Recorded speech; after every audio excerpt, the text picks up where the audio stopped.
Hello everyone and welcome to another evening here with me, Peter Driver in Pescari Fly. It's the new year, it's our first session of the new year, and I hope everybody had a good Christmas and a good New Year's in general.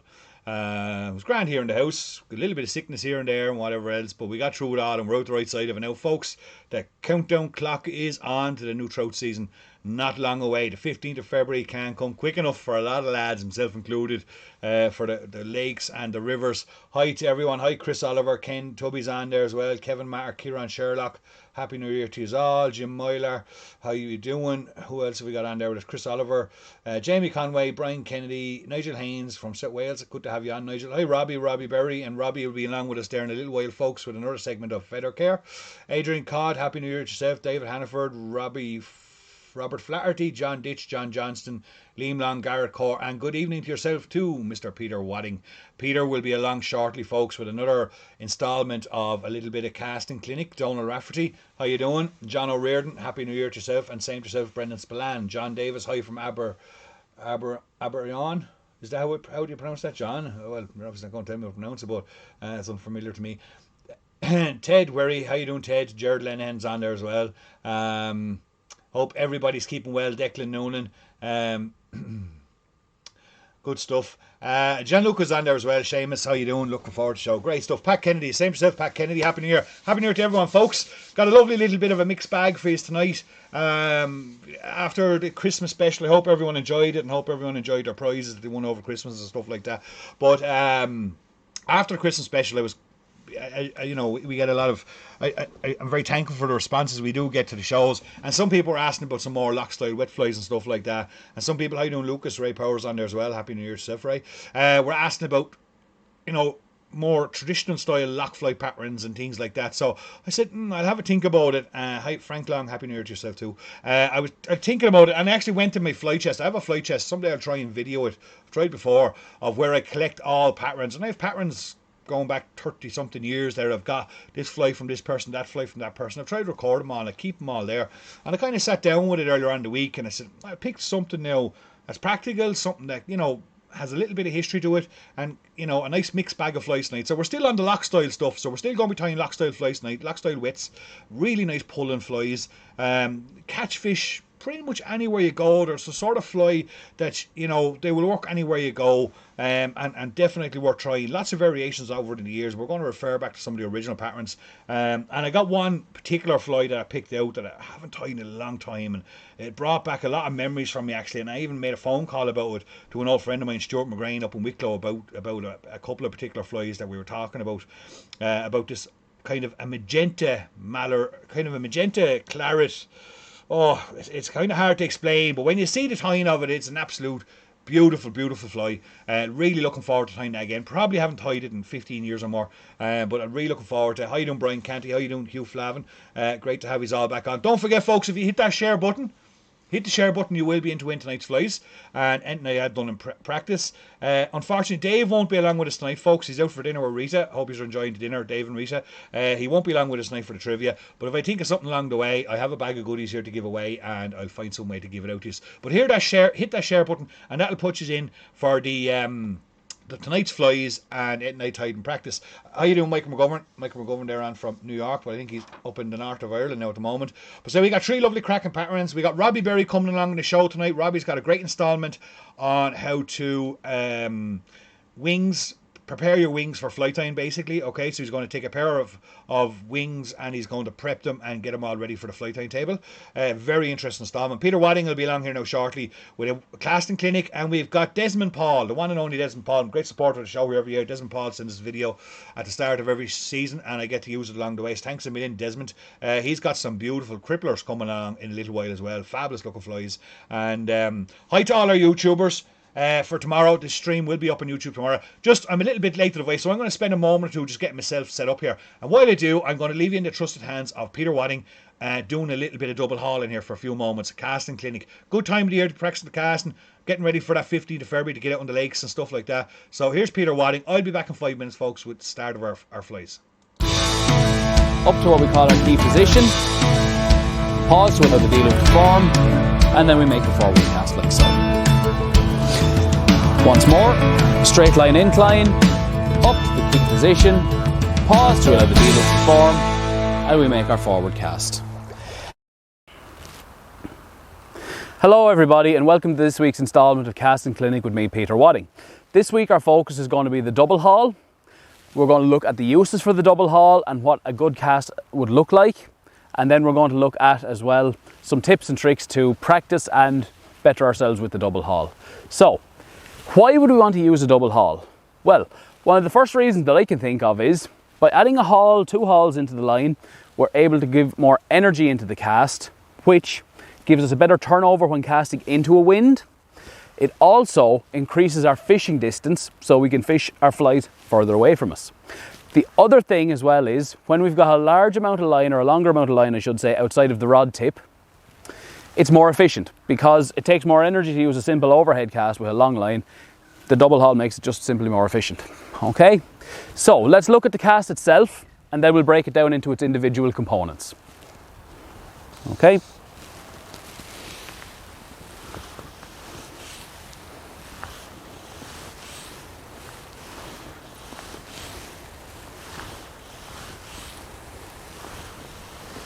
So, what was going on there?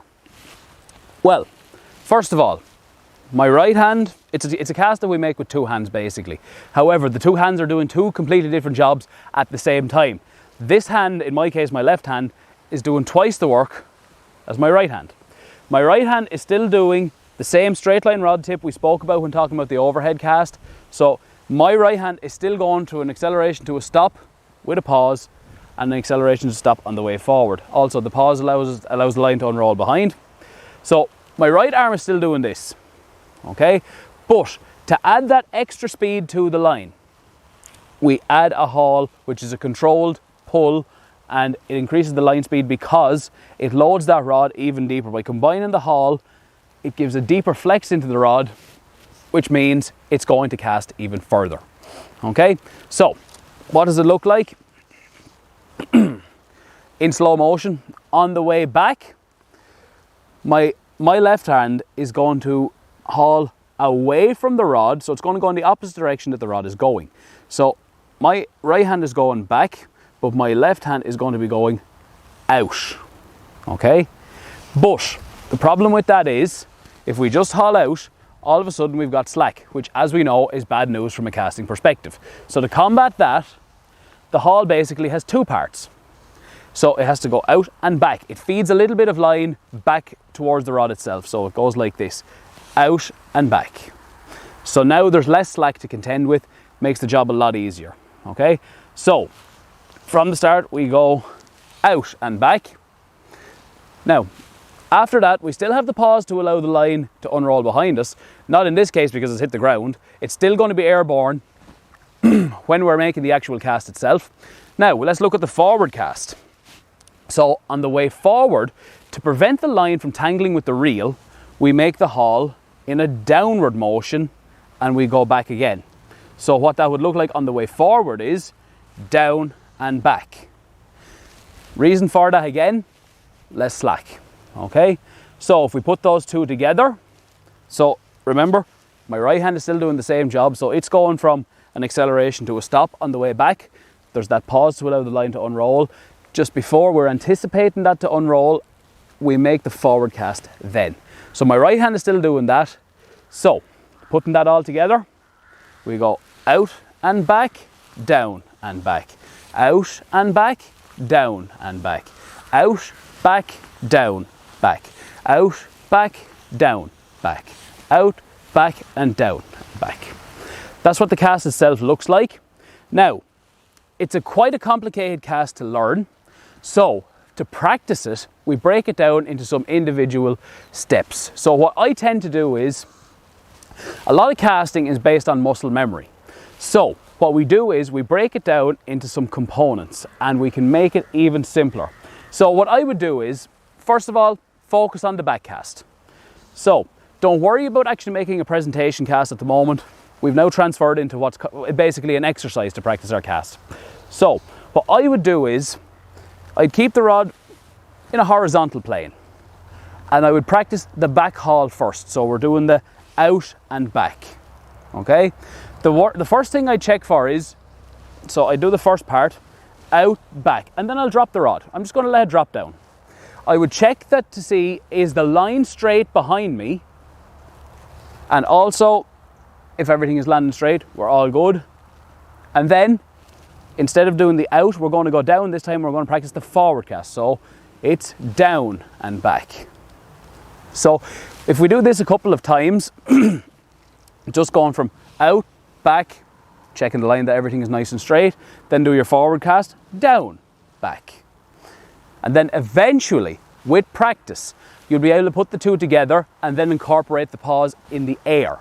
So we could start from here to out, back, then down, back, and then we can move it upwards, out, back, down, back, out, back, down, back, and then we can move even higher then, so that we're eventually performing the cast in the air with the pause. Out, back, down, back, down, back, out, back, down, back, out, back, down, back, out, back, down, back. And when we are ready, we can release the line like so, and it shoots out. In a nutshell, there's the double haul. I hope it's of benefit to you someday, especially in these strong winds that you could be facing during the winter season. Hopefully it catches you a few extra fish, and hopefully it improves your technique. Take care and tight lines. Up to what we call our key position. Pause to allow the dealer to form, and then we make the forward cast like so. Once more, straight line incline, up to the key position, pause to allow the dealer to form, and we make our forward cast. Hello. So there we have, folks. We're back here now in the shop here going to do a few flies for you. How you doing, Dylan Roberts from the West D? Wayne is on there as well, Niall Gleeson, and Stanton is on with us from Canada. Stanton, I was talking to your captain. Stanton's going to be coming over for the Commonwealth Championships to the Isle of Ely later on in the year, in June, I think it is. Stanton, I was talking to your captain there, John Wilkinson, during the week. Yeah, absolutely, Jim. Thanks, Peter, for the great tuition as always. Peter's a great fly caster, and if anyone wants to hit him up for any lessons, do by all means. He also guides down with Jason Corcoran on the Blackwater Trout and Salmon Fishery, so look him up down there. But Stanton, these patterns that I'm going to be tying tonight should be of very big interest to you and your team. If I was going to Ely, these would be certainly 3 patterns I would have in my box going, and you'll see why once we start. So looking back through some of the patterns, and the 3 I chose to pick for you. The first one is a fight. Desmond Paul is on with us there as well. How you doing, Desmond? How you doing, James? James O'Connor is on there as well. Happy New Year to yourself. But the first one we chose is a goat's toe. Okay, first one I chose is a goat's toe. Fabulous old pattern. You know, tied, some articles say tied for Ireland, tied for Scotland. Is renowned throughout all the isles. Fantastic bob fly, fantastic loch fly. I've used it on Loch Ool regularly and have had great success with it over the years. Really, really good fly. There has been many variations of it over the years. There's silver goat's toes. There's how you doing, Colin O'Gara. Happy New Year to yourself as well. There's silver goat's toes. There's all sorts of goat's toes. The one I find most productive is near as is kind of not towards the original, because the original pattern was red floss or red wool ribbed with peacock herl, and John Kennedy then came along and he transformed the fly by ribbing peacock herl with red wool. Stan Headley came along then and put red floss in there. Okay, so that's kind of a little bit of a historical context of the fly's development over the years. And ever since then, if you Google, like you Google any fly pattern, you know, we just, as fly tyers, we just can't help ourselves to try and improve something. Sometimes things don't need to be improved. The original is often good. So I do find, say Dick Croak, same to yourself and the family, I do find the original still very productive, and you know, a fantastic fly on any lake I've ever been on. It's a fly that's always in the box and it's always under consideration. Such a simple toy. Little bit on the end of this one that I do like about it, but we will stick as close as we can to kind of the original. So I've got a nice piece of, by the way, I've got a Camazan size 10 here. Yeah, fantastic fly, John. Fantastic fly. Always catch trout on the top dropper. So I got a Camazan B175 size 10 here in the hook. I just put on a little bit of black tie and silk there, and I'm going to got a nice piece of just red wool. Okay, simple 3-stranded red wool, nothing special about it, and I'm going to tie that in there, and I leave it a little bit long for the start. Okay, I'll trim that up when I get my fly finished. Okay. once I've got that in there, I take another piece of wool and I'll unwind it. Just unravel it. So there's 3 strands there. I only want a single strand. Okay, and this is going to be my rib. And I'm going to add that in there too. I'll just bring it down to the back. And then I'll just hit the camera there. Start making my way up the body, trapping both pieces of wool up to around about 2 or 3 mil short of the eye of the hook. Leaving a little bit of room there for some work I'm going to be doing there later on. Just so the body, I don't get a steep taper in the middle of that body. I just get a nice clean and even taper, even profile of that body the whole way up along. Okay, nice and simple. And then going to take 3 natural peacock curls. And Sherry's on with us there as well. 3 natural, just dropped one, peacock curls. I'm not going to add in the very, very tips because they're a bit brittle. I normally trim them back just a little bit. And just add in them like so. Secure them in well and bring my thread up. I'll then take my 3 peacock curls and form my body.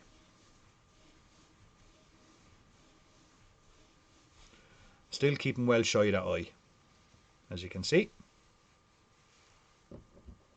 Graham Reggie Reynolds is on there from Sweden. How you doing, Graham? Happy New Year to yourself and all your family. I then take my red wool, my single strand of red wool, and I'm giving it a little bit of a spin and a twist. How you doing, Kenneth? Kenneth Rawley was on there as well. A little bit of a spin and twist just to get it a little bit finer than it was and make it stronger. It can be a little bit weak if you don't. And if you put any pressure on it, there's a tendency for the strands to pull apart. Okay. And again, just secure that in. So we have a nice bright red tail, nice bright red rib. It's a very simple fly to tie. Secure all that in. Now for a wing, and if we were tying the traditional, one of the original, say, variations of it, we would just then tie in our nice blue peacock hackle in at this point, and the fly would be complete. And that is one of the, you know, myself and Robbie Field, and I remember over the years when we used to fish Loch Ool quite a bit, here in the Midlands of Ireland. We used to have the goat's toe, top dropper all the time, and we used to always get fish. And I turn on Robbie, get it through. I turn on Robbie, what you get on? Goat's toe. Great fly. So what I'm going to just expose the tip of it here, of this peacock feather. I'm going to tie it in by the tip. But I have fished Ely myself, Stanton, and I've also fished up around Oban, all the hillocks up around Oban, and it's a good pattern. It's a pattern I'd always have in the box. Just go back there one step. I just twisted on me a little bit. When you tie in the tips, you got to make sure the blue is facing you. Okay, so that blue colour is facing out towards you. Trim up the little bit of waste. Get my thread back up along there. Now I'll catch my peacock feather. I'm stroking all those fibres back. I'll form a very nice leggy. Come back here.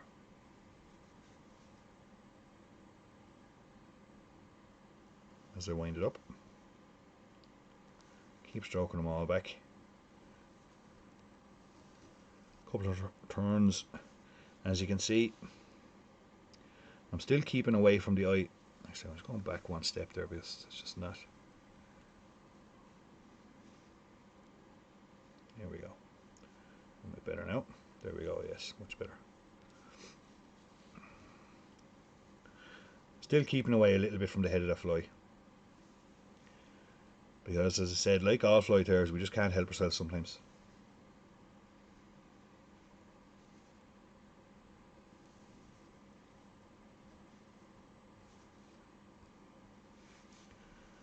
Clean all that up there now, 1 second.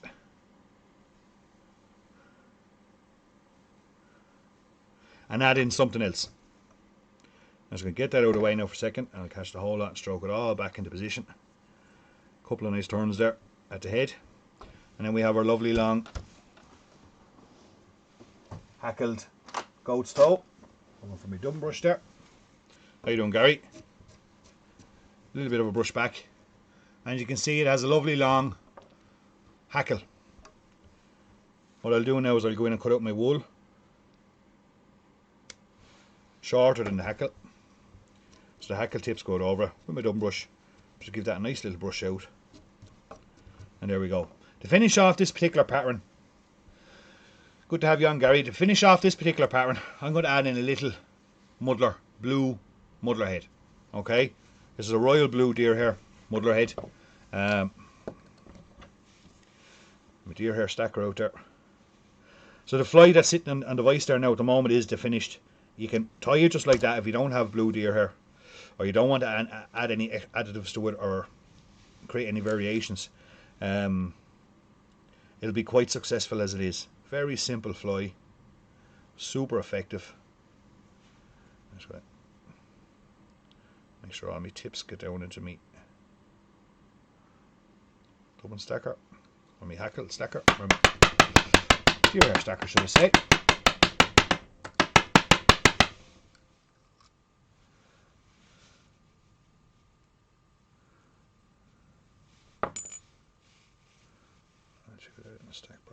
Now, so once I got them done, I'm not going to tie a massive big muddler head on this, but just a really, you'll see what I'm going to do here now in a second. Start off with a nice spin of blue there. I don't want a massive big chunky muddler head on this. I want a nice subtle one, but one that will just add lovely shape to the fly. Couple of turns in the front, and then with my finger and thumb, I'll give that a good shove back and take another pinch of deer hair. Not adding in a massive amount. We're trying to do it all in one go.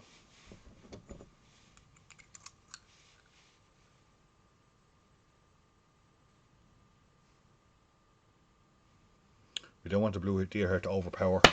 And an awful habit we do get into, all flighters, is we overdress our lock style flies. You know, you can go on and see a lot of stuff there on Facebook. Every time I scroll down through Facebook, it's every second post is a new fly pattern, a new synthetic material or whatever added in. So we do all, myself included, have habits of overdressing our lock style flies. And when I'm adding in kind of this kind of a blue muddler head or a simple muddler head onto it, already very effective fly, you don't want to overdress it. Though you could say I'm doing that right now. Isn't a point you could argue, but when you see me trim it all back and get it to where I want it, again just stacking all that, pushing it all back there. Want to get in, mate? We've finished now. Chris, goat's toe can be used any time of the year on any type of water. It's also a good see-through fly. I know plenty of guys that have caught salmon on it, and rivers and lakes. It's one of those flies. It's like it is, Alan. Yeah, good to have you on with us there. It is. It's it's one of those flies like the bibio. It's like the black pennel. I have guys that will come to me for black pennels from rivers, from the River Nord to Australia to everywhere, looking for black pennels for all different kinds of reasons. And this is another one of those great old flies, old wet flies, really just good old wet fly. It can just take a fish anywhere for you. So I'm just gently going to start making my way around the fly, not using the curves, just using a flat. I want to kind of get a real nice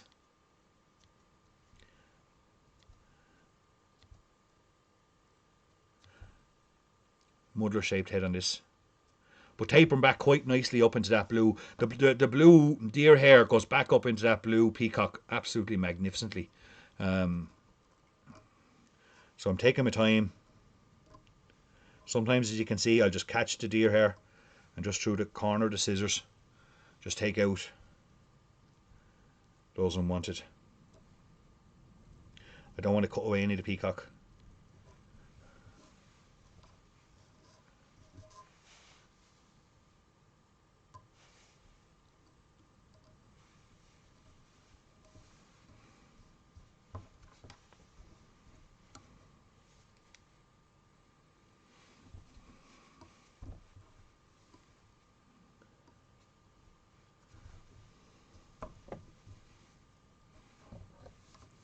The lighting is really not the best here for me to tie flies, but it's because I do have to have it quite dark in here. Normally I'd have this place lit up like a spaceship when I'm tying flies, but because it's too bright for the cameras to pick up the finer details of the flies, I have to actually tie in a slight bit of darkness. But there we have it. A muddler head, goat's toe, a lovely, lovely fly, tied with the muddler head or without the muddler head. It's up to your own preference. Can use another blue wing. Philip, you can, but you're not going to get the same effect, Philip. It's the length. You can see the length of that fly. Let's take it out of the voice there and just kind of give you a bit more. The length of the hackle on that fly, and I think that's what really makes it, is the length of the hackle. Is the length of the hackle that's off that fly. It's a real bob fly. You can see it there. It's quite long. You're not going to get that effect with any other real hackles, Philip, unfortunately. It is traditionally tied with the blue. And you can see that little bit of a blue muddler head on top of it. Probably, you know what, I'm probably a bit denser than I'd actually like. I'd like it to be a little bit weaker kind of at the head. But it's not a bad shape to it. Really good top bob fly. And definitely one that's going to take fish fees. No matter, I say, you know, it's like a baby-o, it's like a pennel, it's like any of those flies. Just no matter where you go, it's a fly that's just always in the box. And every time I open the box, look in, it's always being considered. You know, as God, you know what? I wonder would a ghost hole take me throat like, and it has got me out of more duck eggs over the years, especially up in the Midland Lakes here in Ireland and in Scotland, indeed, and other places up in the Wicklow Mountains or the Wicklow Reservoirs up there in Roundwood. It was always a fly that we'd always give a swim now and again, and lo and behold, it'd get you throat when no other fly will get you throat. But there we go, folks. That's the first fly tonight. I got two other beauties coming. I got a black and blue kind of hopper wet fly, a fly that doesn't have a name because I don't know who tied the original. It was in my box of it was given to me somewhere along the way, probably up in Wicklow Anglers, but an absolute peach of a little fly that I'm going to be showing you now in a few moments. But just before we do go there, thanks Stanton, thanks Kevin. Just before we do head up there, we're going to head over to see himself now, Mr. Robbie Berry. I don't think he has the United shirt on him tonight. But we're going to head over to see Robbie Berry there for a few minutes. Robbie has given us quite a number of installments on feather care and feather harvesting. And Robbie is harvesting a pair of wings tonight, showing us how to do it from scratch. Very interesting piece of information coming up here from Robbie, and I hope you enjoy it. I'll be back in a few minutes. Don't forget, we got lots more flies to come along. Don't forget to hit that share button to be in to win tonight's flies. See you all in a minute.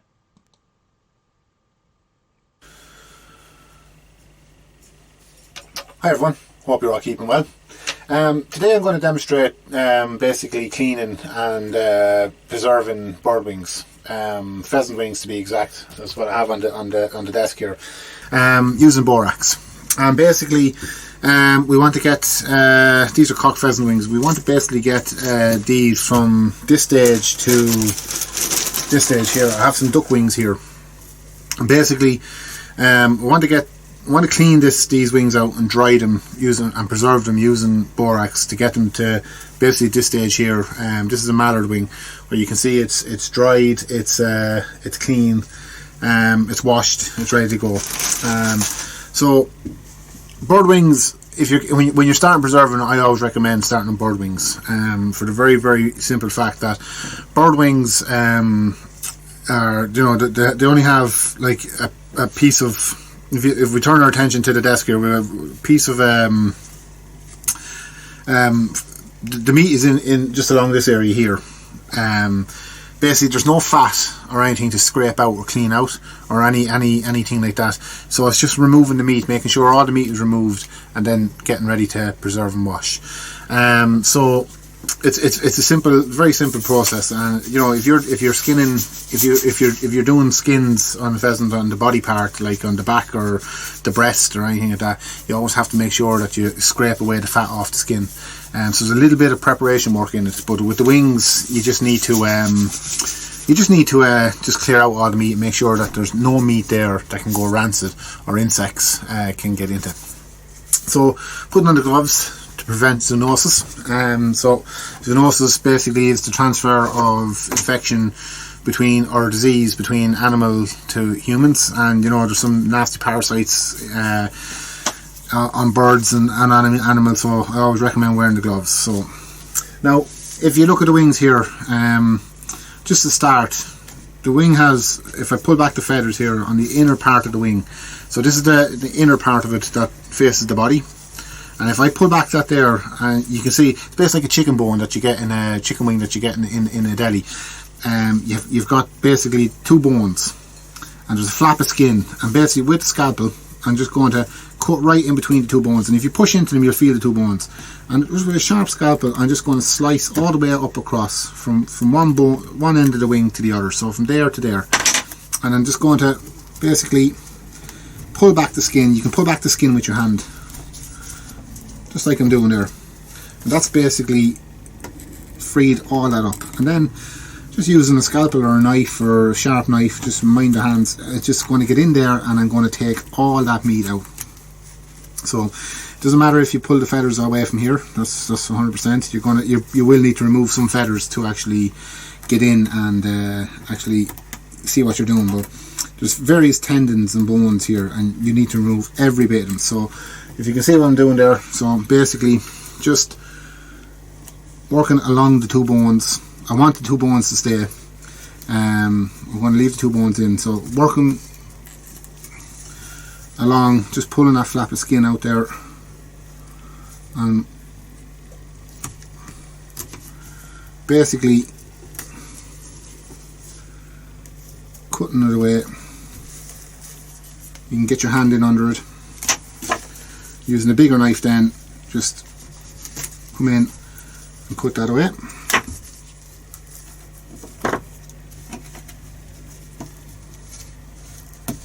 So there's 1 piece. You can see the bone there, so, and you can see the skin. So again, going to come in, I'm going to take that away, a piece of meat. Again, coming in there.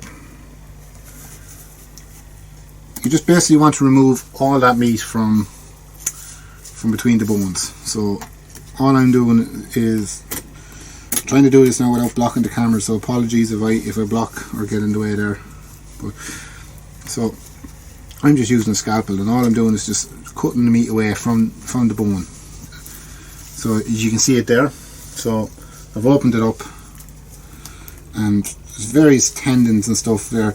You can't ruin the wing per se, like you can't actually ruin the wing. The feathers won't fall out, so you can actually be quite rough when cutting away the meat. As you can see, I'm not, there's no airs of grace about me removing this here. I'm actually being quite rough with it, because I want to make sure I'm getting all that meat out there, and I'm not worried about damaging the feathers or that, because they won't fall out. They're actually quite stuck in. So coming in under the underside, getting the scalpel in under, and again coming in under the bone, between the bones, and removing that meat there.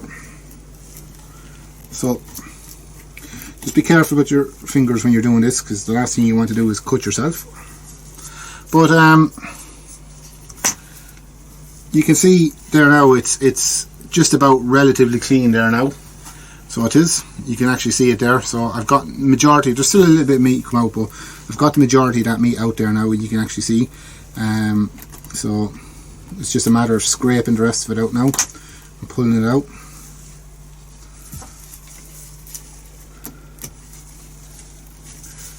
And I just want to separate that bone there from the, so when I cut the wing I left that knuckle in, so I just want to separate that knuckle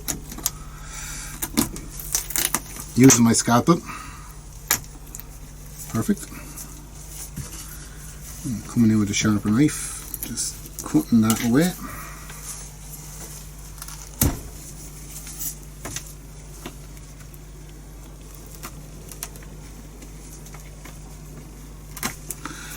Just want to get that bone out of there, and you can see there. So I just have a small bit of meat then just to scrape away. So don't worry about up this part up here, because I mean there's no feathers up here that you're going to be using. In any part up here there's no feathers that you're going to be using, so don't worry about any of that there. We'll civilize all that up now in a few minutes, but once we get the main bulk of the meat out and away from the skin and the bones, so that it can't or rancid, and no little nasty little bugs or insects will get in. Because if you leave meat there, that's going to invite, you know, that's going to be a reason for insects to get in. So you want to make sure, you know, and borax will preserve to a certain degree, but it won't preserve meat, you know, large quantities of it. So you want to make sure you get a lot of it out. So just cutting that away there.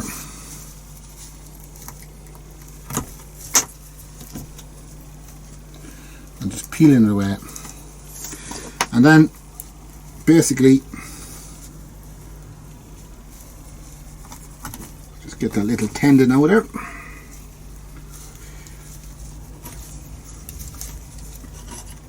So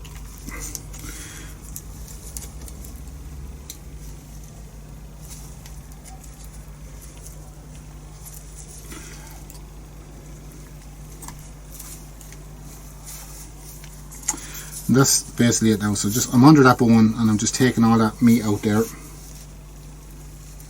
I'm going to civilize it all up now.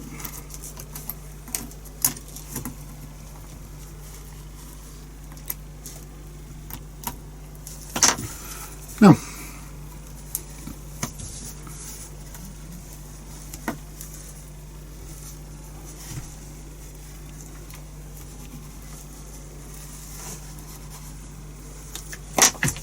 so if you look at that there now, so just removing all the gunk there, the waste meat and stuff. So I have I've basically just put on the camera's view there. So I've basically removed all the meat there from the bones there now. So this is ready now to be preserved. Well, just before I preserve it, what I'm going to do is basically I'm going to wash this and dry it. I'm going to wash it in the same method as I've done with the sectioned pheasant skin, with the church windows and the rump. I'm going to wash it in soapy dishwashing water, and I'm basically going to dry it, and then we'll begin to preserve it.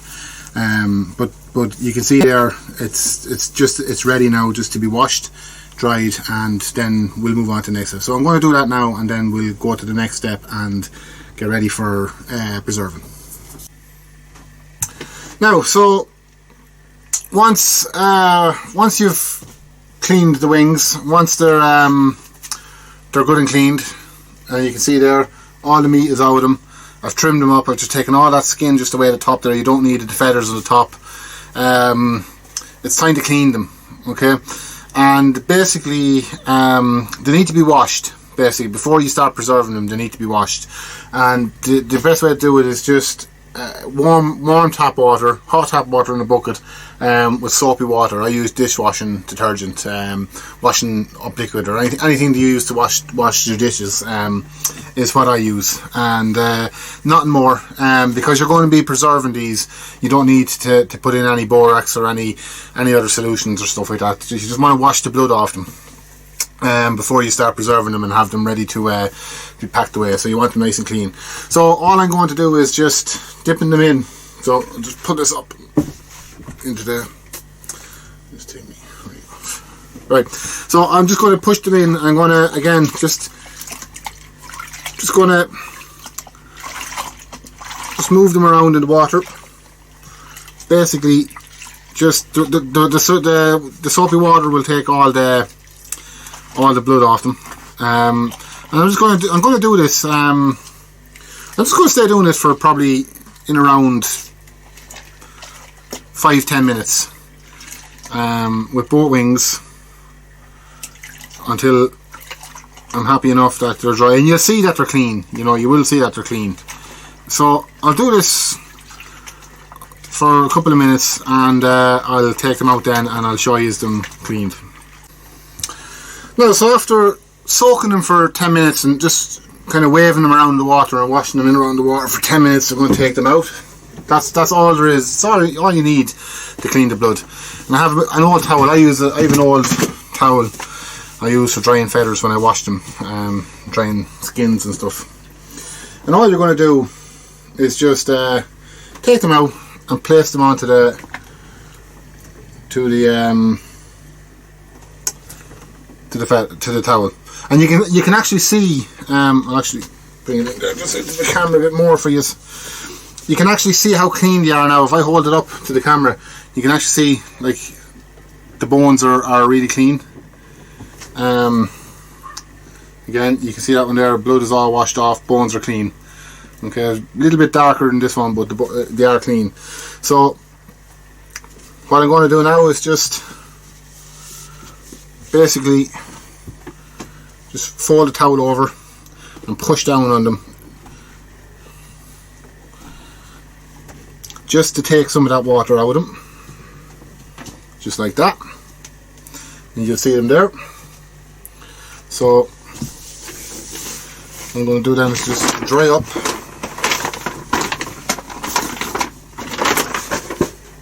Place them there. And we'll just move this water. I'm just going to put the water down here. I'll move this bag just out of the way. I'll just throw it down on the floor there as well for the time being. Just take it out of the way. Now what I want to do is I want to dry the feathers. And what I'm going to do is, again, I'm just going to lay it out on the towel. And whenever I'm washing to preserve, I always dry them there and then. So if I'm going to preserve skins or going to preserve wings like I have here, I'll dry them there and then. I won't leave them overnight, because once you start, you have to finish. Okay, so it's not good. Remember, like you're dealing with raw flesh, so it's not good to be leaving it and coming back to it. So it's it's important to finish the process. So once you start, you have to continue and see it through. So for that reason, I'm going to use a hairdryer basically just to dry them, and I'm going to just give them a good run. Probably take about 15 minutes on top heat, on top blast, basically on the top setting of this hairdryer, and it'll take about 10 minutes, 15 minutes to get them bone dry. And you do want them bone dry before you do apply any borax, because remember, borax absorbs moisture, pulls the moisture out of what you're preserving, and that's how it preserves it. It dries it. So having wet feathers or having wet skin going into the borax is it's not going to work properly. So you want them bone dry, so very important. So we'll just turn up the heat and toss on. We'll begin drying.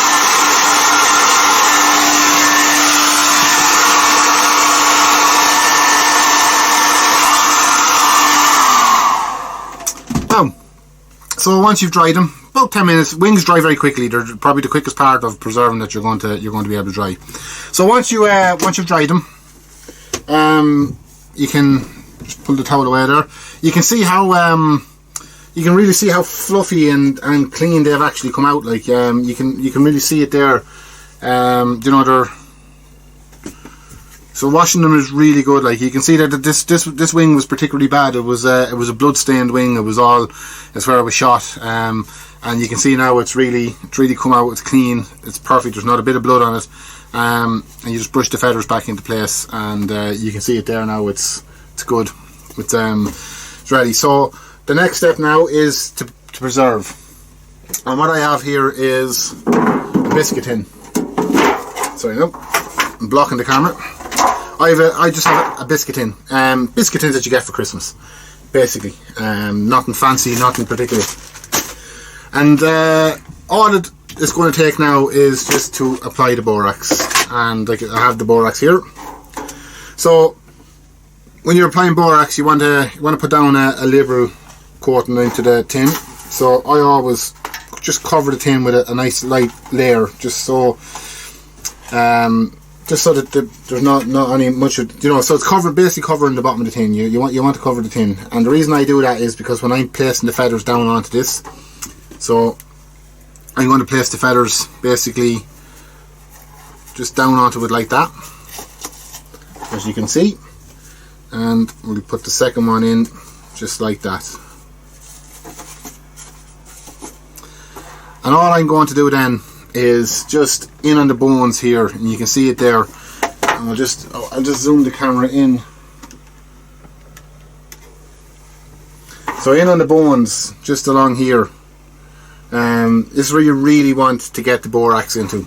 Anywhere else on the wings, then you just sprinkle it, because if there is any mites or little nasties and things on the wings, this borax is going to dry them up. So you still want to give them a liberal coating, but it's really where you want to get the borax in now is actually in on the where you've skinned out. And basically that's all you're going to do there, is just make sure and pack it in with the wings, because you want to get it down into the bone. So I'm pushing down into it basically, and a little bit more then, and then I'm just going to basically just cover the wings just like that, with a sprinkle just like that.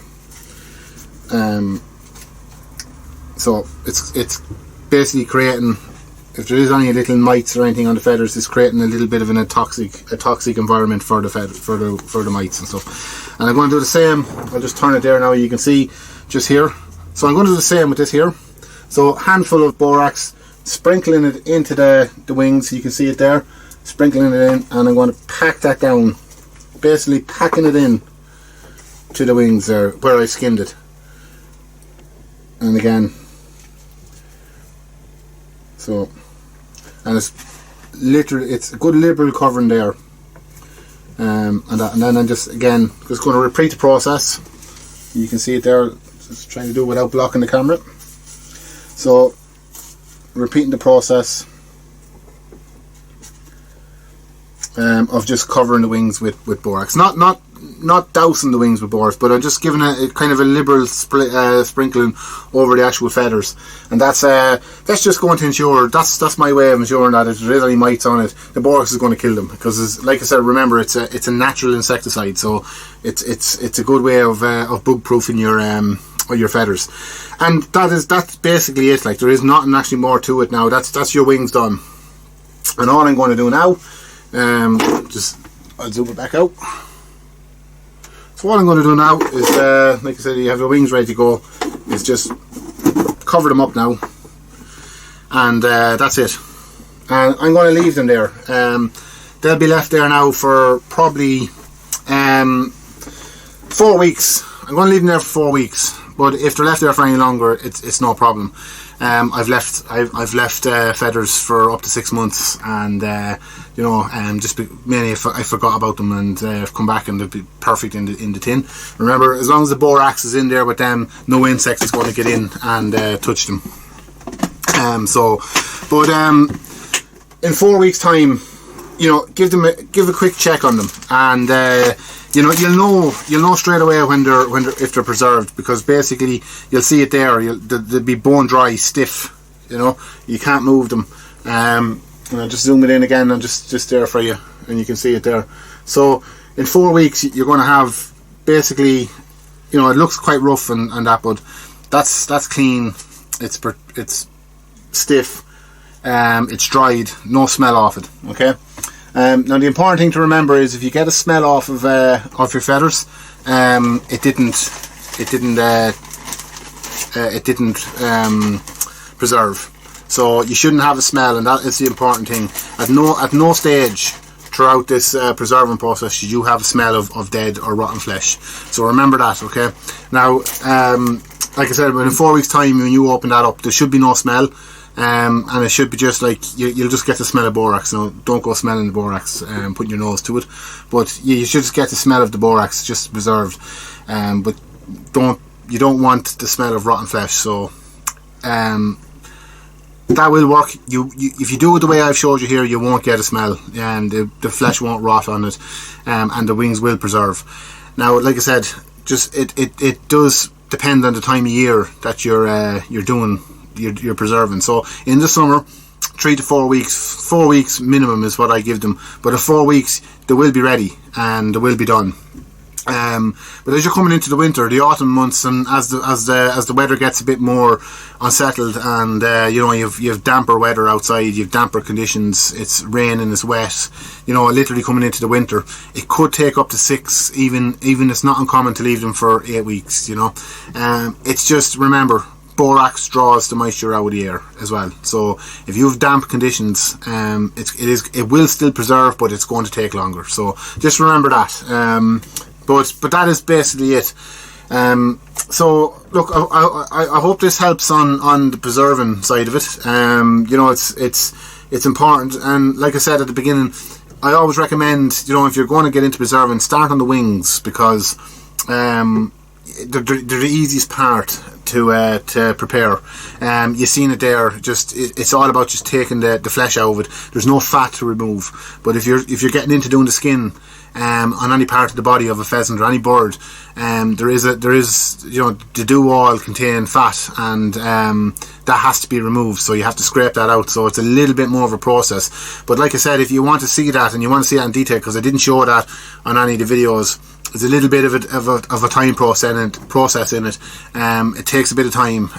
So if you want to see that, I have actually got videos up on YouTube on that on my channel, and it goes step by step in how to actually skin the bird whole and preparing it and preserving it. It's 2 videos in 2-part videos for the fly tying. So you know, if you do want to see that in detail, that is, and how to skin it, that goes right from start to finish, on skinning to preserving. But that's it, guys. You know, that's it on the preserving side of it.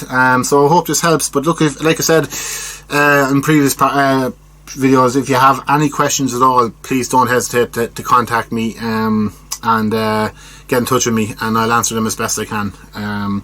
You know, it's all about helping people here. So yeah, but that's it, guys. Look, I hope you enjoyed it, and I hope this has been helpful, and I hope to help you and aid you in your steps in doing this, because like I said, it's an easy process once you get the hang of it. There's nothing really to it. So I hope you enjoyed the video, guys, and thanks for watching, and all the best.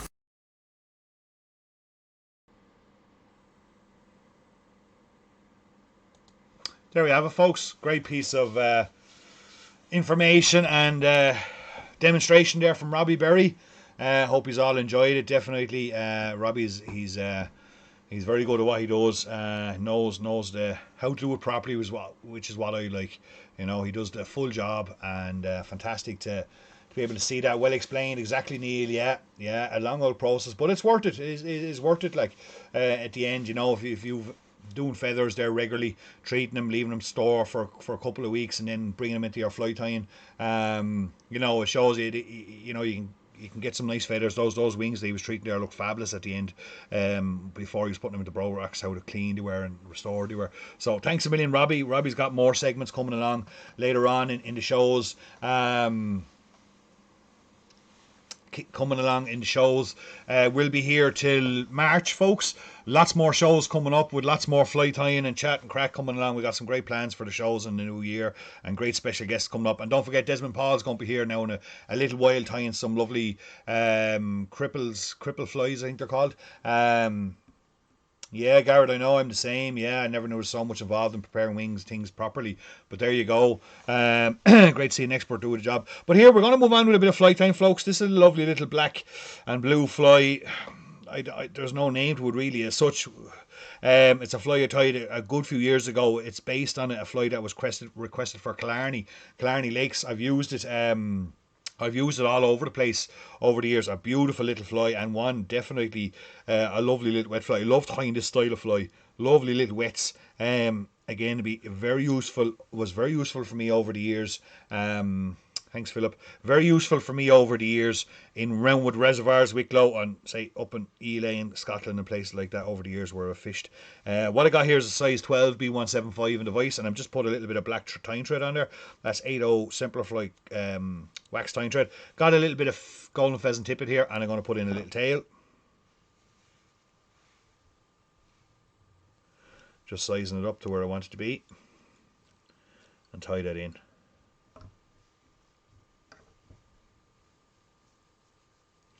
And I'll bring it up, thread up the body.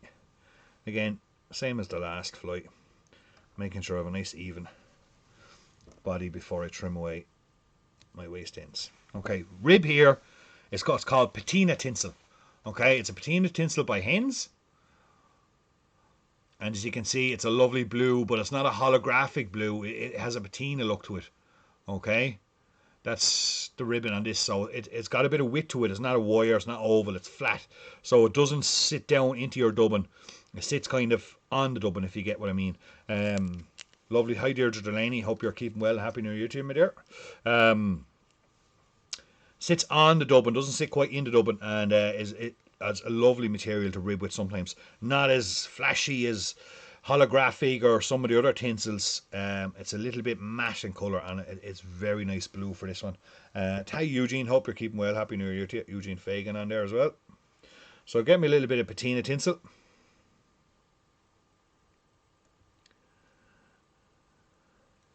There's a real kind of blue theme to all the flies so far tonight. The next one won't be. Next one's one of my favourites. Is an absolute cracker. Got a little bit of seal's fur here, black seal's fur. And I'm just going to put a little bit of extra wax on that tray because I just want to dub this nice and tight. So putting a little bit of beeswax on it allows me just to get that dubbing a little bit tighter.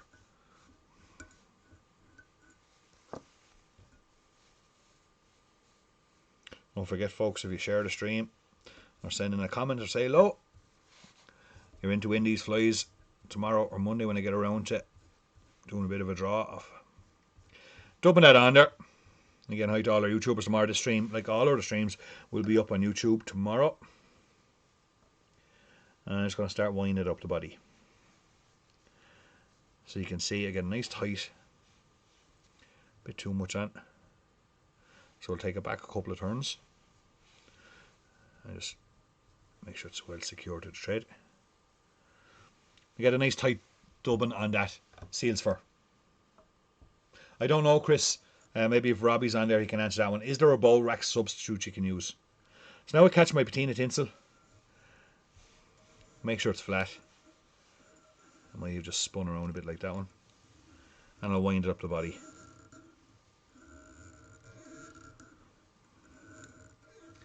As you can see, it gives a lovely blue rib to that fly. A couple of turns of thread at the head.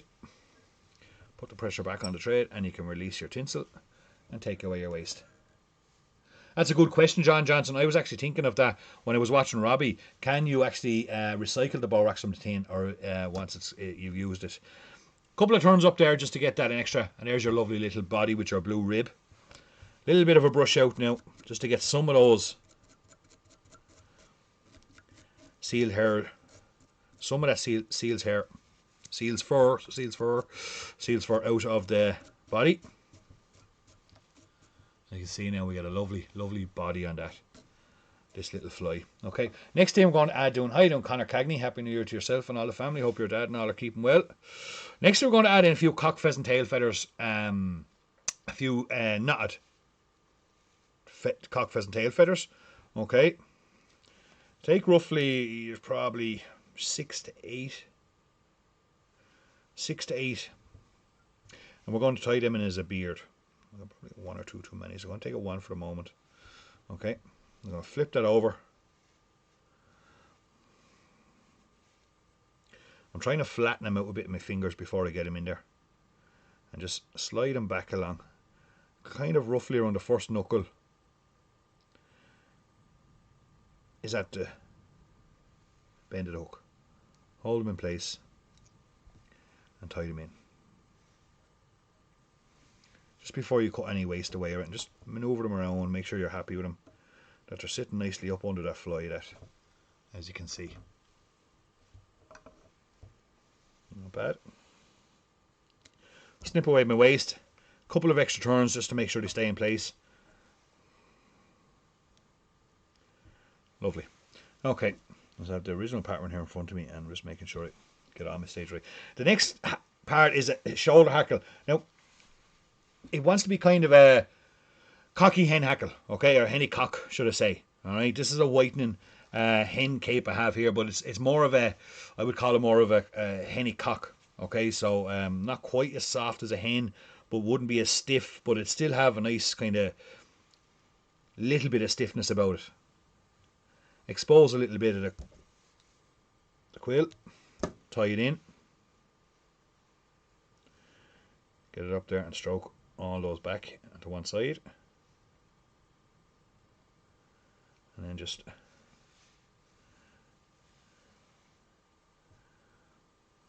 Take that hackle.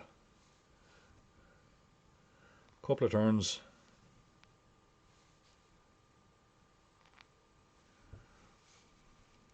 Up there to hit that fly. Lovely. I love tying these styles of flies. They're such attractive fly patterns. You know, these kind of little wet flies, these lock style wets and pulling flies. And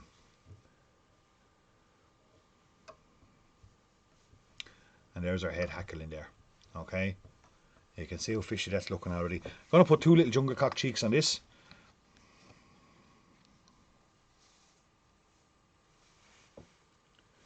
Jungle cock on a small little black fly like this is always a nice little attractor.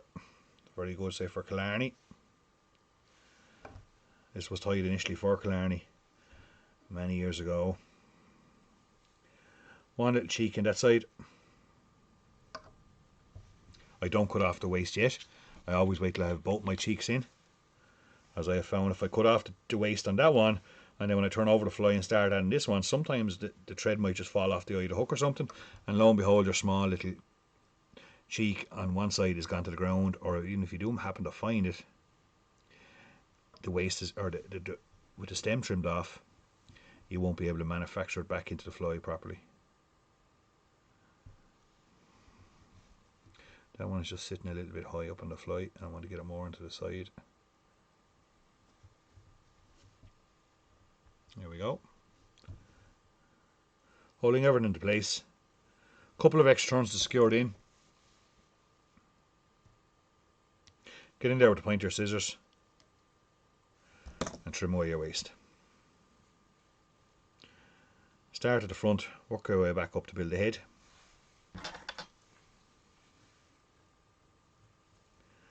Couple of turns for whip finish, and there you have it. Beautiful little fly. So fishy looking. Love the colour combinations.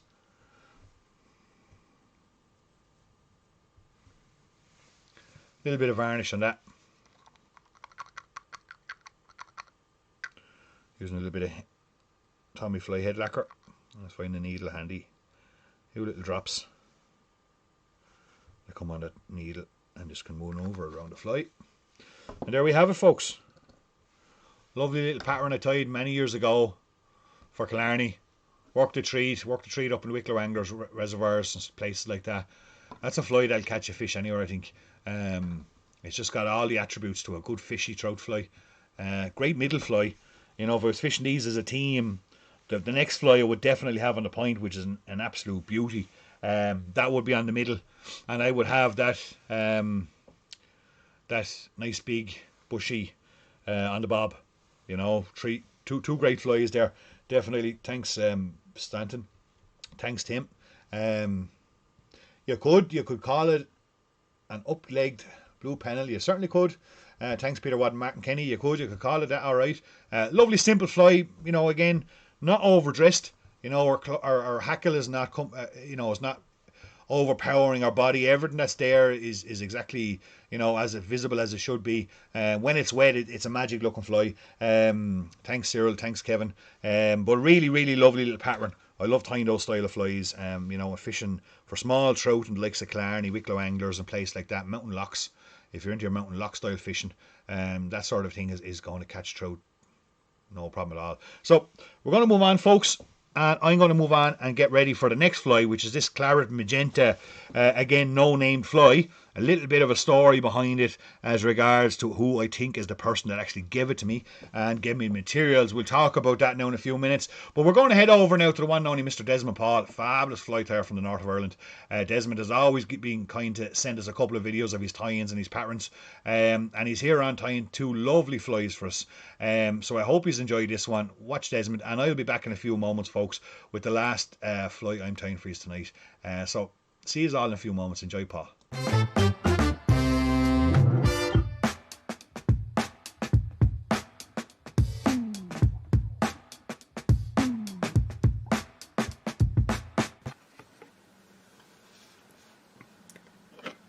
So, hello everybody.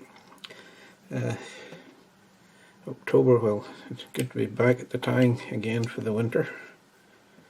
And thanks, Peter, for the invite. I'm going to tie a couple of Rob Denson's patterns.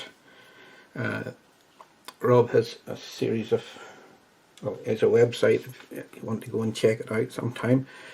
And he does a series of flies called the cripplers. So I'm going to tie up a couple of his crippler patterns. Hook in the vise is Camazon E175 size 10. Just lay down a layer of thread. The first fly I'm going to tie is a crippler variant, a crippler variation on a Kate McLaren. So this is basically a Kate crippler. That's the colours of a Kate McLaren, maybe not in the same order.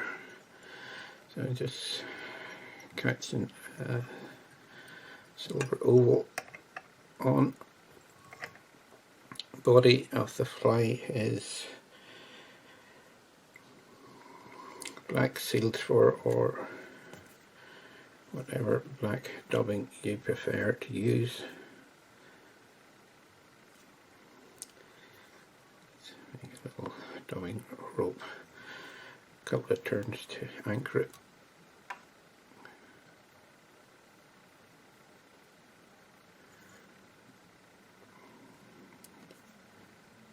A bit more. So, cripplers, which, you know, I don't know, unique, maybe not the word.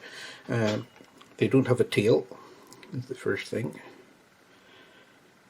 And basically they're tied with mostly hen hackles, leggy feathers. The body hackle is hen furnace.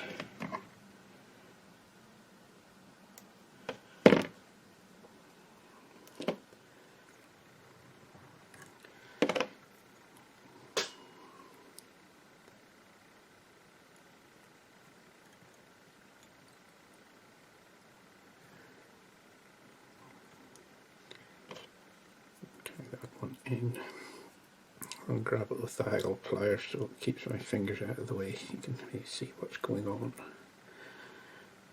So we'll do a couple of turns and then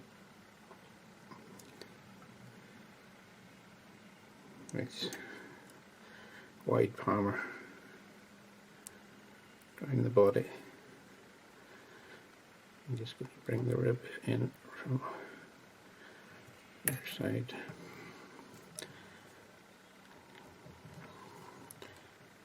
And rib up through the haggle.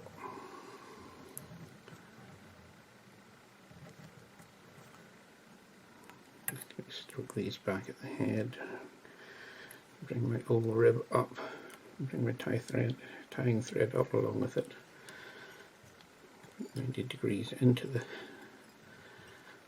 oval and tie it down. And clip that off. And break away our tag. I'm just going to give this a little, bring some of that black dubbing out.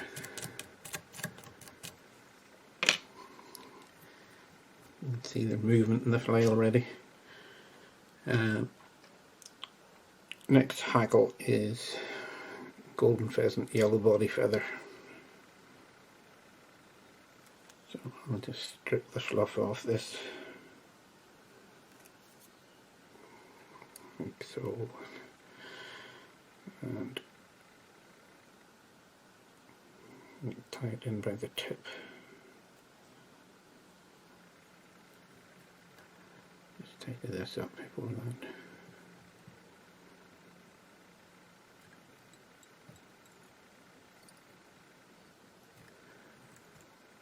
fold the tip back, wrap back over it, and you can break that away.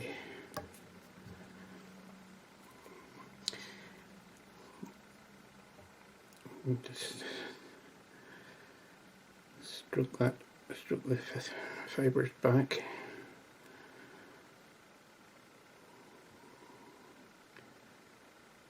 Just do a couple of turns, that's all you need.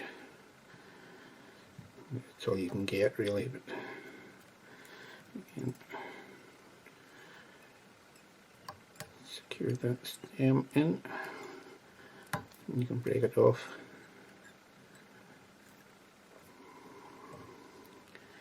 And then the final hackle to go on it is a black hen. So again, I'm just going to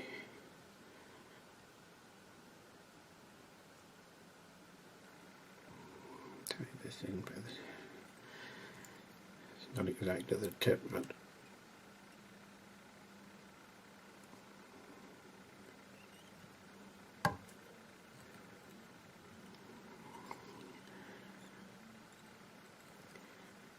the rest of that feather will do me for another fly. I'm just going to, again, I can show you without keeping my fingers in the way, just stroking those fibres back.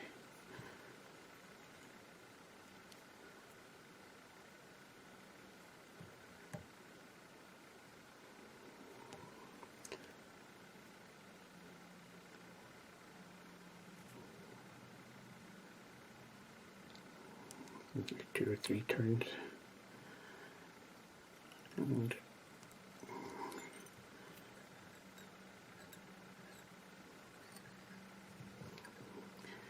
just going to wrap back over that stem a bit. So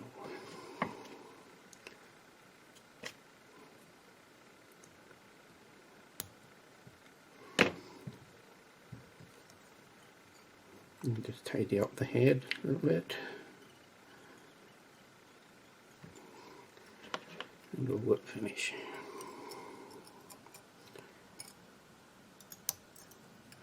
This fly has been working for me in Loch Earn. Also works very well in Scottish lochs, or wild browns especially.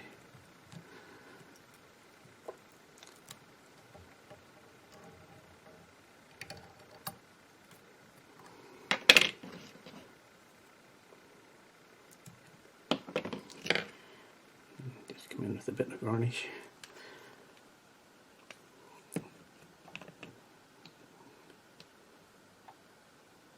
It's a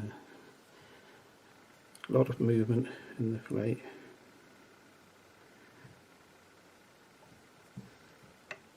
Varnish up the head. And that is the Kate Crippler by Rob Denson. While that one's drying, I will do another one basically in the same theme, another crippler. Again, I'm using a size 10 175. This is really for to show up in the camera.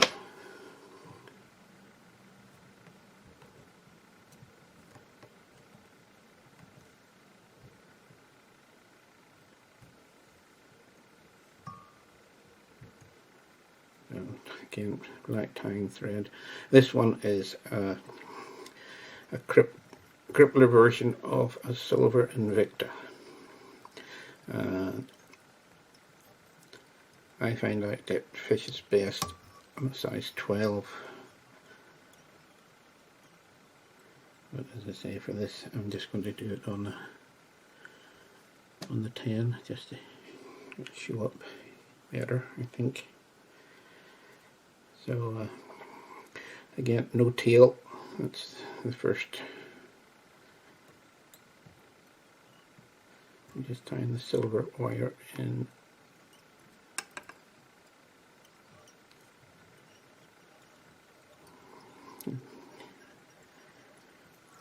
on your side. So silver wire for the rib, flat silver for the body, of course.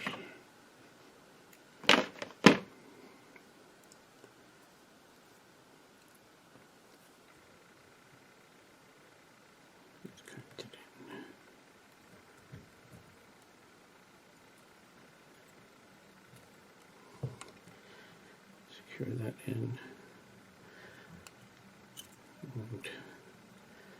And as you've seen me do before, I wind tinsel bodies. I'll wind them from the head down to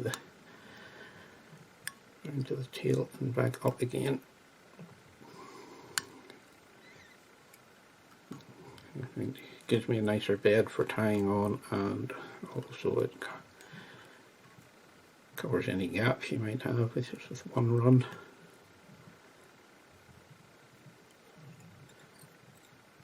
Just secure that flat silver. Body haggle is a grizzle dyed ginger, which I don't have.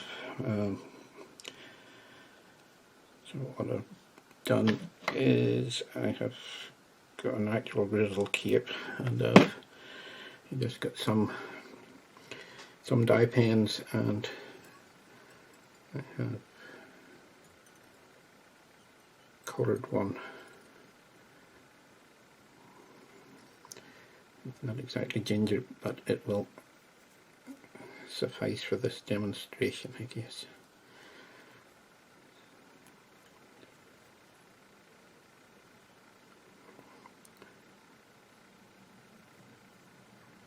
So again, this is hand haggle. Couple of turns at the head, and then open. This is very long in the fibre, but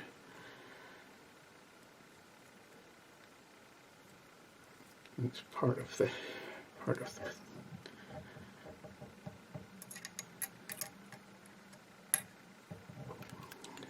can bring a rib up through that.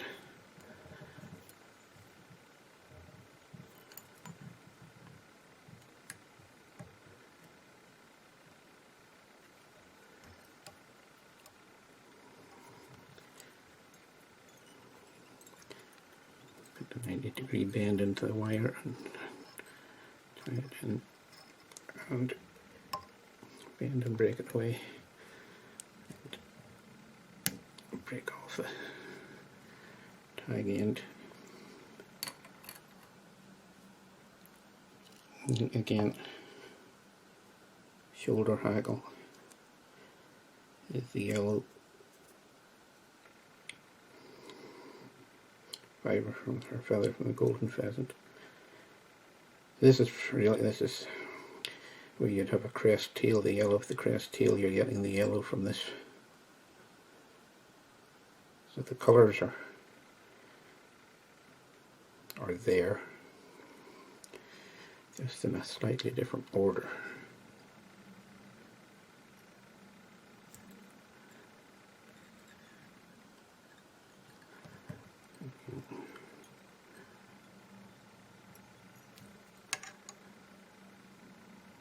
Just break off that tip end.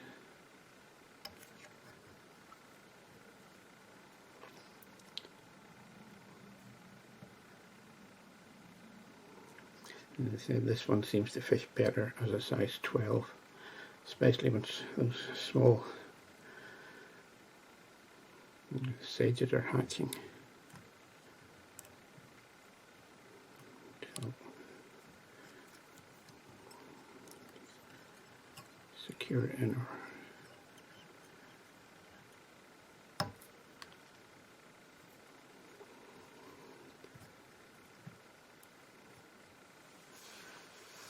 And final feather for it is grizzle dyed silver doctor. Again, the pattern calls for hand haggle. I'm just using the soft cape. I'm just using the soft, almost Open feather.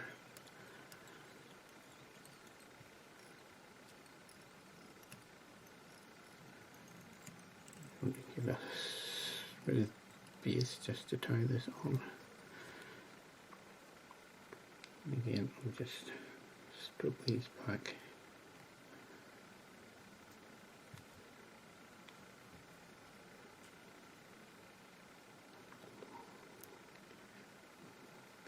If you imagine your silver Invicta or your Invictus, this would be there, your little throat hackle.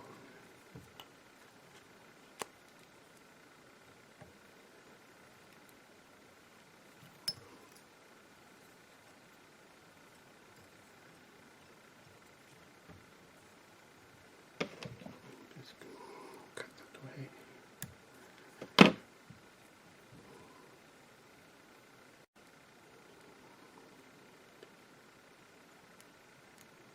That up a little bit. It's a bit big for my liking, but trout won't mind.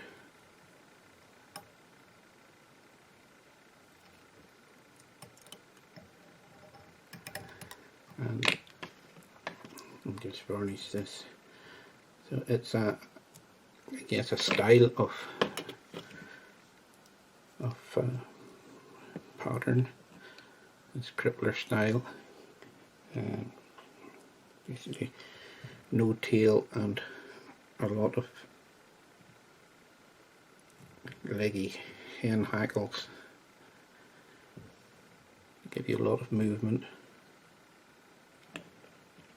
And that is a version of Rob Denson's Silver Invicta Crippler. Get the Kate McLaren, or the crippled Kate. The crippled Kate. I did have a little play around earlier. Take this one out. With the colours of a claret bumble. Put this in. So the body is claret seals for claret dubbing, gold rib over, put a little bit of pearl, black hen hackle, the gold wire rib. Then the shoulder hackle is golden pheasant dyed claret, so that's your claret hackle, and then silver Dr. Blue grizzle at the head. So you see that obviously a colour combination of a claret bumble, but tied it in the crippler style. So I'm going to name this one the Banshee Crippler. So if you hear of a lot of fish being caught in the Banshee Crippler, you'll know what to look out for.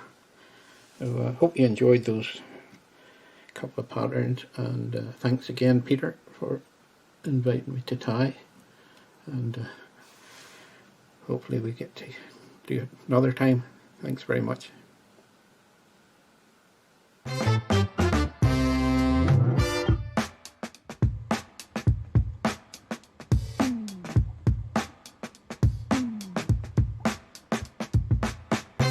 There we have it, folks. Thanks a million to Desmond Paul there. You could sit and watch him all night. Fabulous looking flies. I love his style of tying. Like a real honest fly tying. Beautiful flies, and I'm sure they'll catch plenty of fish for this season coming. Thanks a million, Desmond, for sharing that with us. Always a great supporter of the show, and great to have people like Desmond that come on and share their techniques and their patterns with us.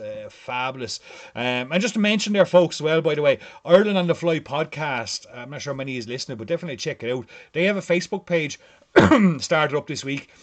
Head over to them there on Facebook and give them a like and a share. Again, another fabulous resource for Irish fly tying, Irish fly fishing, is the podcast Ireland on the Fly. Tom Sullivan there and Dara Whelan host that there, and they put up regular podcasts there from fly tyers and fly fishers all over the country. Fantastic listening there. They have a new Facebook page, so head over to them there, Ireland on the Fly on Facebook, and give them a like and a share. It's great to have these, resources of information of where people can come on and share. And like that, we've always said here on the show, anybody that wants to come on and share here on the show are more than welcome. Take a video of your fly, your pattern, or whatever you want to do, or give me a shout and we'll do a bit of a chat and share your information, your story, or your, whatever it is you want to share with us. It's always great to have people on sharing. So thanks a million to Desmond and Robbie and Peter Wadding for sharing on the show regularly, and everybody else. Of course, we got lots of other people lined up for the next 2 months, folks, so don't go anywhere. We're not going anywhere. Still winter time, still off season, and we're going to be here tying lots more flies and patterns over the next couple of weeks. So just to finish off tonight, there is a fly pattern I came across in the box, and it really, as soon as my eyes crossed it, I said, oh, that's the one. That's the one I got to tie for a couple of reasons. There was a fly tyer. I'm born and reared in County Wicklow, of course, as you all know. I tell you as often enough. There's 4 fabulous lakes up there. Well, 2, and then kind of 2 Tailem kind of or flood plains up in Wicklow Anglers there, Roundwood reservoirs, and there's a few absolute gentlemen of fly fishers and fly tyers from up there that had some fabulous patterns for that kind of hill locks fly fishing. One was God, his name has been on the tip of my tongue there now for the last couple of minutes. Dennis Dodd was a fabulous fly tyer and fabulous fly fisher, and he had some amazing patterns. And over the years I was lucky enough to spend a few days in the boats with him over the competitions and stuff like that, and it's been as a young lad and him being an elderly gentleman, he was always kind enough to share a few patterns. And I had a great chat with one of the older members of Roundwood Reservoirs today, Stuart McGrain from Ockram in County Wicklow, and yeah, he Sure, we were talking about some of Dennis's fly patterns because I was trying to source a particular fly pattern that I couldn't source, unfortunately. It was called the Rubber Welly, which was one of Dennis's fly patterns. Is that he actually gave me, and I have the original somewhere. I couldn't put my hands on it today to show you, but I came across this pattern, and there was another pattern we actually spoke about that Dennis would have tied as well, which is called the Lily fly. Dennis coined it as because he took the actual bark from the stem of an Easter lily feather or flower, and he tied it into the body of the fly, and it was magical looking thing. But that's the kind of innovative Dennis was. He was a fabulous fly tyer, and this is a fly pattern that he tied, and he gave me one. But not only did he give me the fly pattern, he gave me an amount of material that I've saved in this bag here for years, and I still have a bit left. It's all dyed magenta, magenta squirrel and magenta hackles, and it's specifically for this kind of claret. Oh God, I don't know what you call it. It's almost like a messed up claret bumble or a claret dabbler or something like that. But anyway, it's a claret fly, beautiful tying, and I'm going to do my best here now to portray it across this. So in the vise there, I have an 830 Trout Classic Lure Long size 12 by Camazon. Okay, that's the 830, and on as the tag or the butt, I'm going to use Danville's 140 orange thread here. Tie that in to start. And I'm just going to get a little butt on this fly.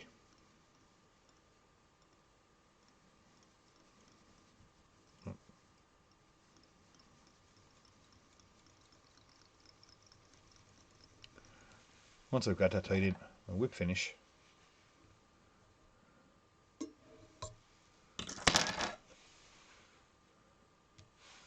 And take that away. We're finished with that.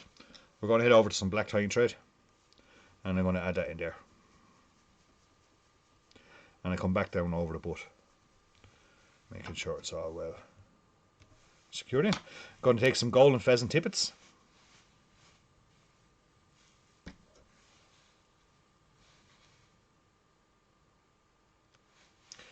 Take a pinch of those. I have the original sitting on the desk here in front of me to make sure I get it as close as I can. And I'm going to add them in there. Oh, mind the point and the hook. And again, as we did before, securing them in all the way up the body to make sure we have a nice even body. Take away my waist. We're going to go with a fine gold wire here.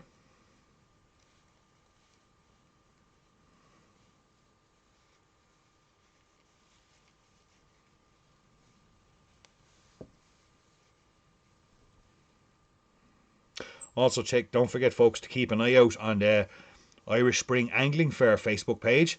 There's going to be lots of announcements coming up over the next couple of weeks of who's going to be attending the show. Massive show again is laid out this year for the 29th and 30th of April down in Adair Springs. It was a fantastic show last year. We were down there last year. We're going to be back there again this year, bigger and better than ever, and loads of great demos and talks and fishing on the lakes and fly tie-in and trade stands. Fantastic weekend down there. So don't forget, that's coming up on the 29th and the 30th of April this year. Keep an eye on their Facebook page because they've got a lot of announcements coming up over the next while. Here I got a medium claret seals fur. Let's put a little bit of wax again on that thread so we can get a nice tight wrap on this dubbin. Just teasing it out with my hand, get it nice and flat, place it in at the back of the thread and then wrap around. And then keep wrapping around until I get it secure onto that thread. My finger sometimes helps me get a bit. Just like get a nice tight wrap on it. Spread it out nice and even on the thread. Probably could have done that in 2 segments, but we'll see how it goes. Take my thread then down where I want to put the end of the body to start and wind it up. That's what happens when you put on too much dubbin. It comes away from the thread a bit. That's okay. As I thought right from the start, I probably should have done that in 2 segments. And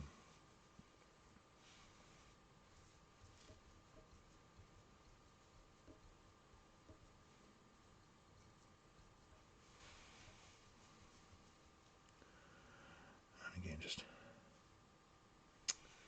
no, should have went for a new bit of seals fur rather than going back to the one I took off. It had already been. Let's take up a bit of new seals, clean seals fur there. Excuse me. Get that in there.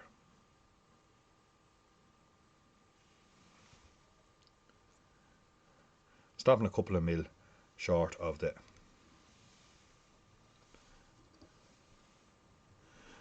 eye of the hook.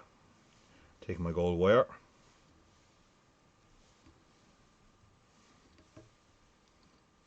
And rib up the body.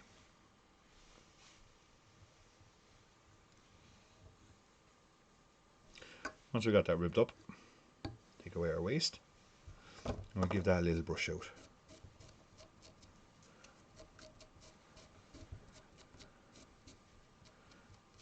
And didn't secure it properly, didn't secure the wire. There is no point continuing on. Just don't even think about it. Just head straight back, folks. Straight back to where we added in the wire. It'll take me 2 seconds. It is a live show, and never mind when these things happen. It does happen to us all. Wasn't overly mad about that body. Didn't quite get the dubbin tight enough. Looking at the original, didn't quite get the dubbin tight enough anyway to the thread.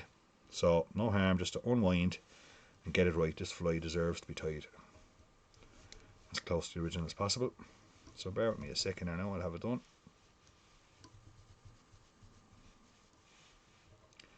Right back to where we started. Pre-wire. There we go. And I'll take my gold wire and add it in again.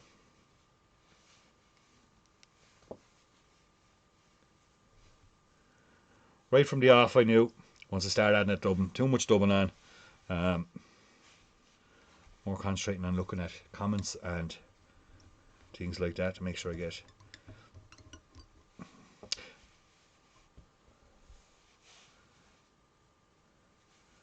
little bit of seals fur.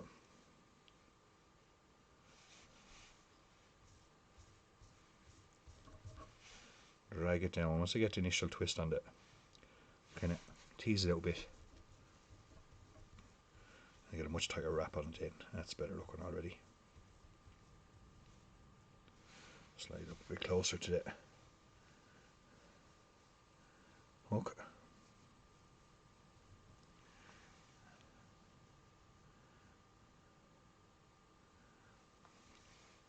Much better looking body.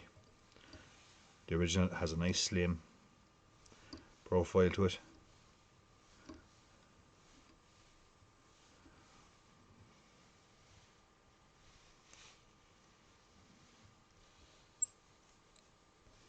Secured in well. Yeah, Seamus. Happens all the time. No matter how much practice you get, these things happen. Give it a little brush out. I want to just take out any of those kind of loose hairs. And what I'll do then is I'll just give them a little trim off.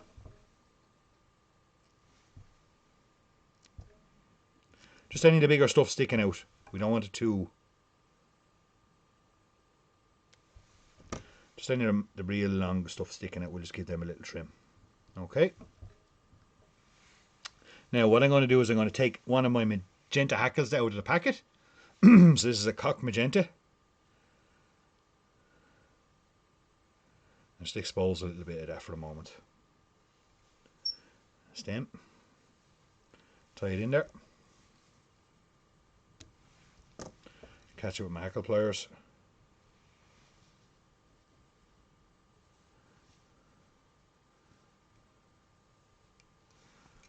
And I'm only going to put 1 or 2 turns.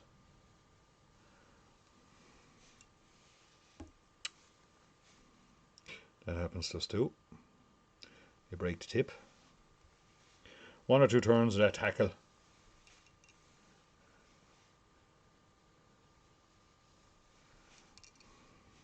It's about 2.5 turns, I think. It's perfect. Up there. Take away my waste. Make sure nice and even and taper back over the fly. Now, the wing for this fly is one part of the wing. Just beeswax, Luca. Yeah, we do. We have all that in the shop. Just beeswax. So here I got some lovely grey squirrel dyed magenta that Dennis would have dyed. As you can see, I've used a bit of it over the years. Would have gathered this up quite a long time ago. And I'm going to take a nice, healthy piece of this magenta. Squirrel. And I'm kind of just moving it off the stem a bit and getting it kind of straightened up and lined up. I'm not going to stack it. I want kind of more of a natural. Trim it away and take out your down off the bottom. And we're going to put this in on the fly. Okay, so when it's coming back, just till the tips are back to the full length of the body. Now I'm not going to sit this on top. Okay, I'm going to try and roll this around the fly. Okay, this is like a cloaking. We're going to try and roll it around the fly. So I'm going to go a loose turn. And then as I start to turn it again the second time, you can see some of the fibres will start to move around. With our finger and thumb, we're then going to start manipulating that to cloak that fly. Just take your time. It can fall off. It can happen. Another turn in there to start securing it a bit as I start making this cloak the fly.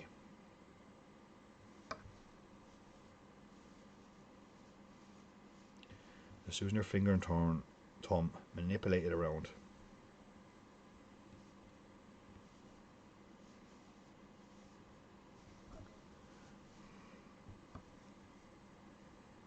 Just unwind the turn there for a second.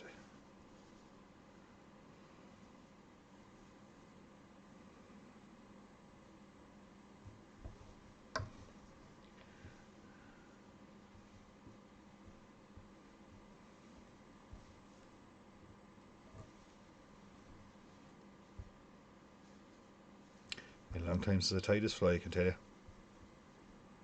I'm not happy with that. I'm going to unwind that.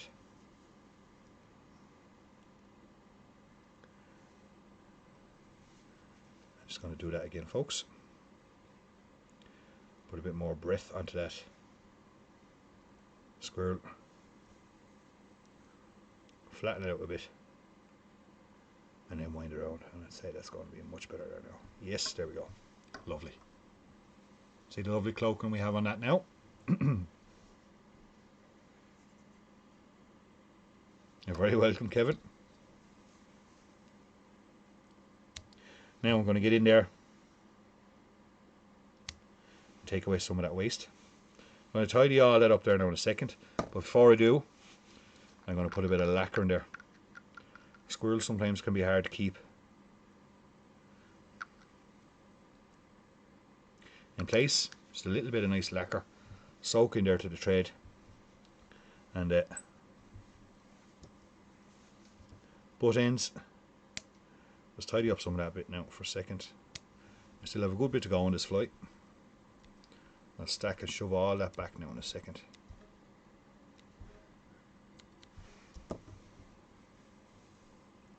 And I'll stack it all back to the hackle. Not quite as clean as I'd like. And a little bit of my squirrel came out, but that's okay. We've plenty on it.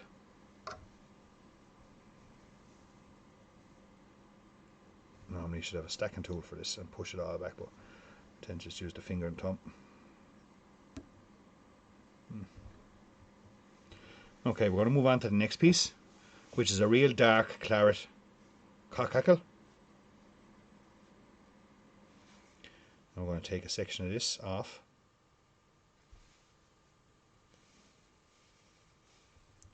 And I'm going to put that in underneath as a beard.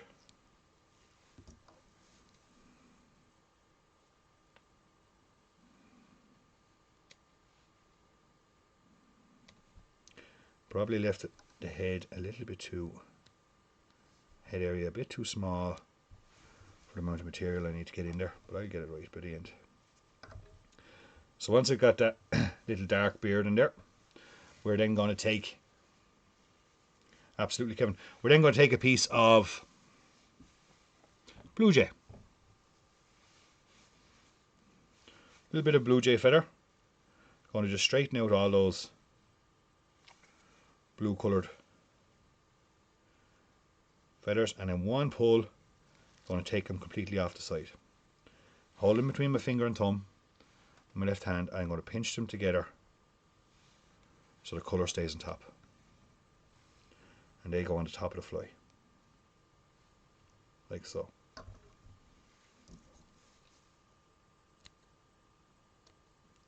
Trim away my waist. I'm not going to be overly happy with the head of this one.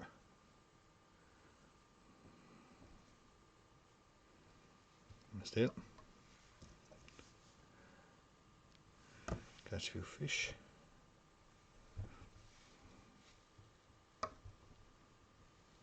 See the lovely look on that fly. It is a beautiful looking fly. I will show you the original now in 1 second. A little bit of a stack back. Whip finish.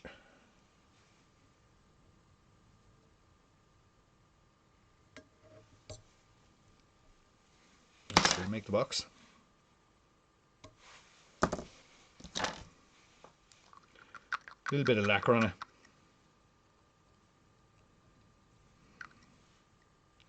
Or varnish, whichever you prefer.